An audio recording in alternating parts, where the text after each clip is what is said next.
کریم قبیلہ بنی کلب کی بکریوں کے بالوں کی تعداد کے مطابق گناہ گاروں کو جہنم سے آزاد فرماتا ہے۔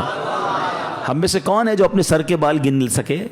We are not able to count our own hair. اپنے سر کے بال نہیں گن سکتے، ایک بکری کے بال نہیں گن سکتے۔ قبیلہ بنی کلب کے بارے میں آتا ہے ہزاروں بکریاں پالتا تھا، وہ سب سے بڑا قبیلہ تھا جو سب سے زیادہ بکریاں پالتا تھا۔ اس کا مطلب کروڑ لوگ بخشے جائیں گے، مگر حدیث پاک میں چند بد نصیبوں کا ذکر ہے کہ جو نہیں بخشے جائیں گے۔ فرمایا شرابی نہیں بخشا جائے گا، ماں باپ کا نافرمان نہیں بخشا جائے گا، زنا کا عادی نہیں بخشا جائے گا، رشتے توڑنے والا نہیں بخشا جائے گا، تصویر بنانے والا، یہ جو اپنے ہاتھ سے تصویریں بناتے ہیں، مجسمے بناتے ہیں، نہیں بخشا جائے گا، چغل خور نہیں بخشا جائے گا۔ ایک اور روایت کے مطابق نجومی، یہ جو کاہن ہوتے ہیں، یہ نہیں بخشے جائیں گے، جادو ٹونا کرنے والا نہیں بخشا جائے گا، تکبر والا لباس پہننے والا نہیں بخشا جائے گا، مسلمان سے بلا اجازت شرعی بغض و کینہ رکھنے والا، دشمنی چھپانے والا، دل میں جیسے بغض رکھتے ہیں،